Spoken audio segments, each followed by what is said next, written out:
XTC English Settlement right now on States and Kingdoms. I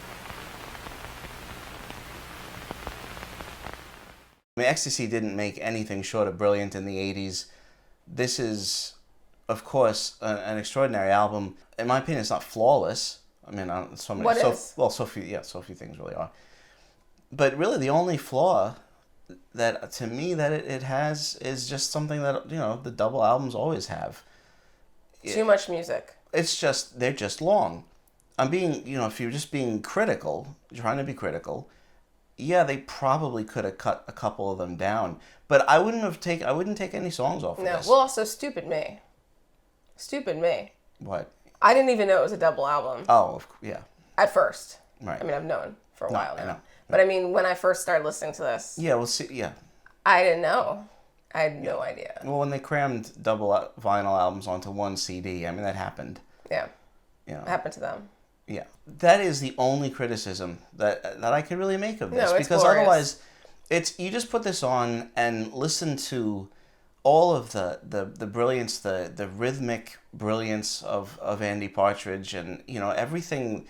So it's a really interesting mix of styles that all come out sounding just like XTC. There's just a lot of really clever and quite spirited, as we say, oomphy music. Yeah, it is. On It's this. aggressive and it's Also sounds exciting. And it's pretty diverse, there's a lot of different rhythms and sounds going That's on. what I just said, yeah. Did you say exactly No, that? I didn't say it exactly that. Okay. I am listening. I know. There's a lot of there's a lot of different things happening, and I think it's really really unique when you consider. No, I was saying, so as long as it is kind of similar to like something like the White Album, there's just not as much as that. But I mean, there's just so much on it, so much interesting music that it always holds my attention. It's always fun to listen to. And it starts very strong. Yeah, I think so. Yes. Runaways is just a really awesome song. It's really pretty. The kind of swaying melody of it, and I really love Andy's rhythm playing, which is a feature of this whole album. Actually, Andy is a really great rhythm guitar player. He's a great strummer. There's a lot of strumming on this album. But it's really good. It's like it punctuates and it's forceful. You still have that jagged sort of staccato, rhythm playing that can really add counterpoint to a lot of the songs, like Runaways, definitely. I mean, obviously a Collins song. And they can't go wrong starting with a Collins song. Yeah, because it's got this like dreamy quality, but it's also still got that like rhythmic bass to it, and it's it's like a great blend. Yeah, his songs are always great. Ball and Chain, another. Well, yeah, this is, it's funny, we just did a Beatlesque thing. What?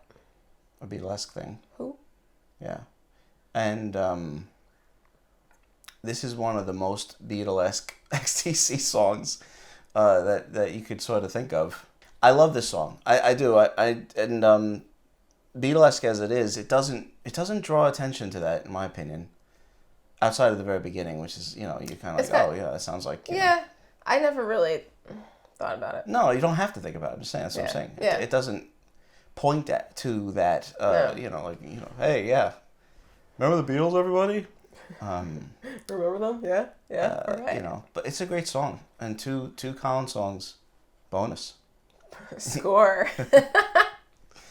I mean, there aren't that many on this album. I mean, it's pretty solid, Andy. Well, kind of like George Harrison, ish. You get two per side.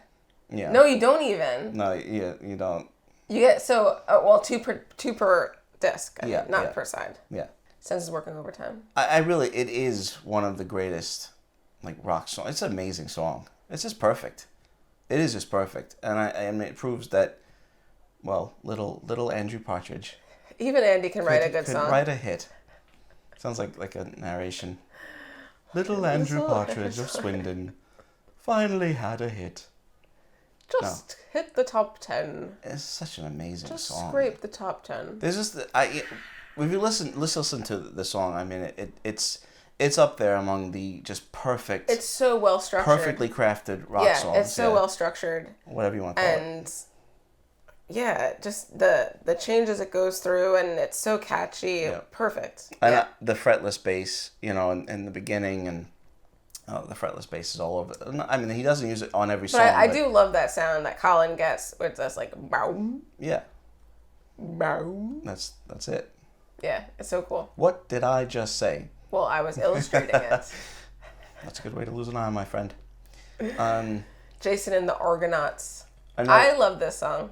It's, disc 1, is really extraordinary. It is. It's solid. Each song, it just each song complements the songs around it perfectly. You get the sort of the impression of waves and the ocean. Yeah. And it's so subtly done. This song has just so many intricate rhythms going on. It's really brilliant. It's really brilliant. It moves and shifts, and it's amazing. Mm-hmm. Love it. Side 2. No Thugs in Our House. I like this song too, especially in the context of the first disc.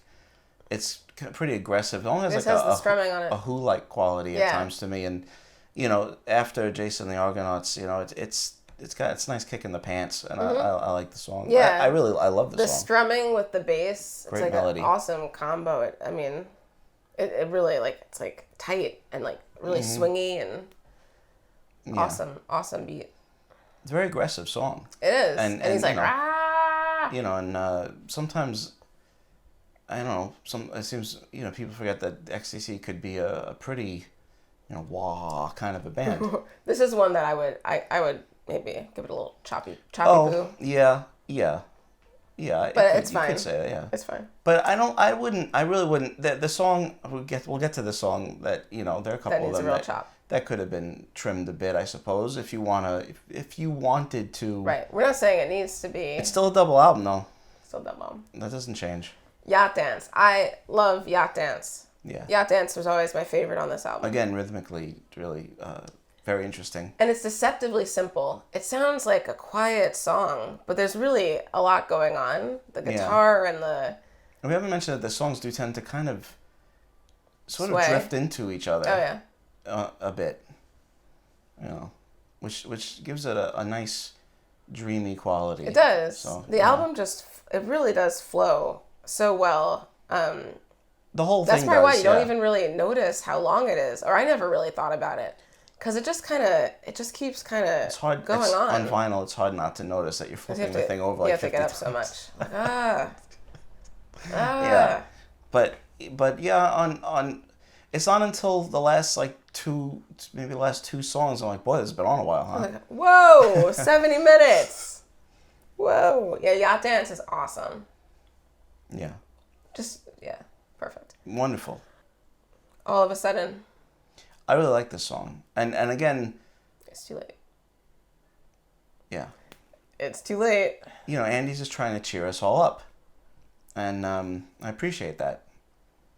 This has such a pretty sound. The melody, it's so soft. And I love the kind of like the links between parts of the songs. Like, you know what I mean? Like That's that, yeah. I like Andy's lyrics. I like him being honest always, no matter what, even if you don't like it or you don't want to hear it. I like him being honest and just writing what he thinks and feels, really. So, in this and a couple other songs on this album, But yeah, it's just every song. There are no. I really don't think there are any songs that are not up to There's that no standard. songs that I hate on this album. There are no mediocre songs. No, there really aren't. And everything has something of interest. Everything has something brilliant on it. Yeah, and distinct sound. We're just turning them out. Yeah. Writing great songs. Yeah, I think as songwriters, you can hear a leap even from Black Sea to this. And I love that album. I mean, if I had to pick a favorite, that might be it. Black Sea. You're gonna hurt all the other ones' feelings. I know. But I mean, I love the sound of that album. Yeah. But on the songwriting, this album, I think, it's they had moved to the next step, and it's it's great. Melt the Guns. This is a very fun song. I love this song. Sonically. Really, it's really catchy, and it's got that almost like a modified conga rhythm. It sounds jungly. Well, it sounds like Betty Grable song from Moon Over Miami, the kindergarten conga. Yeah. It sounds like a monkey in the background. Like hoo, hoo, hoo. It's too long. It's so long. But again. But this song really, it kind of like keeps like rolling and things kind of change. Like the end, it's very drawn out. It really does have quite like an outro going on, but I can't separate that from the rest of the song. It's very difficult to say like, oh, we'll just cut it there. No, because it changes. They would have to have changed the song if they wanted to make it shorter, and obviously they did not want to do that. Yeah. So let it be. Let it be. This is the longest song, and so it's obviously I love the bass line on this. It's so. And it's obviously one of the more overtly political songs on the album, and it's handled in kind of the same way he handled some other things. It's not really surprising, but I don't listen to the words. I know you don't. Still very catchy. Leisure. Talk American. I actually do think this is actually one thing. This maybe should have been the first song. Well, really, as interesting as Melt the Guns is, this song has a little bit of a more like immediate like rhythmy thing. It really kind of pulls you in. I don't know. I just think it would be cool to start not side 2, but disc 2. Disc million. With him, doing that opening part. And his yodel. Yeah. This song gets, kind of dissonant in ways that's really interesting, and the whole album kind of flirts with that. It's pretty mainstream, but there are always those little touches, little rhythmic things, or that are just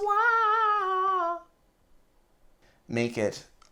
You use the word quirky, but it's not quirky. Just give it that XTC depth. Yeah, it's unique. It's XTC. Yeah. I love the end. The lazy bones. Yeah, I mean, our grandma used to say that. Like, it's not quite the same, though. I don't know if that's a... English to American. There's lazy bones sleeping in the sun. It's nearly Africa. Yeah, I like this song a lot. This is great, too. And again, it's like the jungle rhythm. The second disc is really interesting, because it feels like... It feels less mainstream than the first disc, definitely. Like, you're not gonna... It's sort of like Mummer territory, but instead of like some of it does seem Stonehenge, you're on safari. It's a really interesting song, and I mean, it's got changes you're not really expecting. Melody it sounds you don't really so cool. expect. Yeah, it's got such a cool sound, and also very catchy. Yeah, I'm just in awe of how distinct every song it really is. Yeah. They really sound so different from each other, because you come across albums all the time where half of the songs sound the same. That is not XTC's bag. I feel like the next songs, the last, like 5 songs, whatever. 1, 2, 3, 4, 5. Yep. The last 5 songs kind of like shift mood, and they're little like. Well, actually, lighter. I was gonna say what's funny is that side. I keep doing this. Disc 2. Side 5. Yeah. It's almost like they're kind of inverted. It starts a little bit weirder, but it actually progresses to like more mainstreamy. Yeah, more straightforward kind of. No, I agree. Rock, pop. Yeah, because Knuckle Down has like a sing along quality. But Knuckle Down is interesting. It's kind of why with XTC I'm somewhat hesitant to say they sound like the Beatles or the Kinks, because to me this almost sounds like a Kinksy thing, but does it really? It sounds like XTC.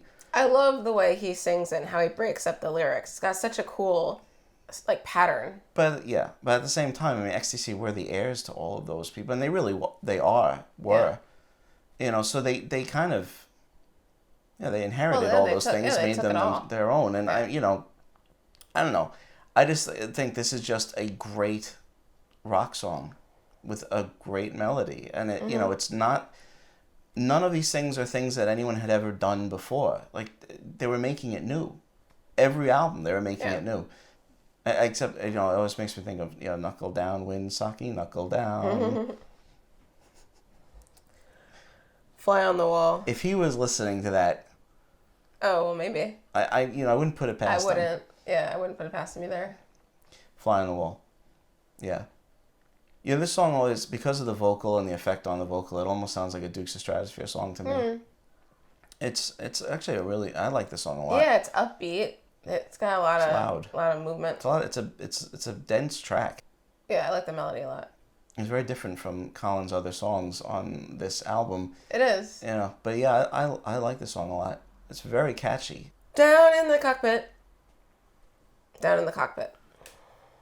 Well, I think of this and Knuckle Down kind of together because they're both just really well-crafted like rock songs. That, this one really gets stuck in my head. Now, I mean, yeah, this doesn't sound like anyone but XTC to me, 100%. Interesting melody. Really interesting melody. And it's very dynamic. It really moves a lot. It seems like a simple song, but there's changes and it does things you don't really expect it to do.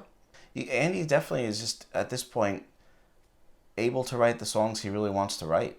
I think, I think that's just... He was really mastering the craft of songwriting. Yeah, he's shaking and grooving. English Roundabout.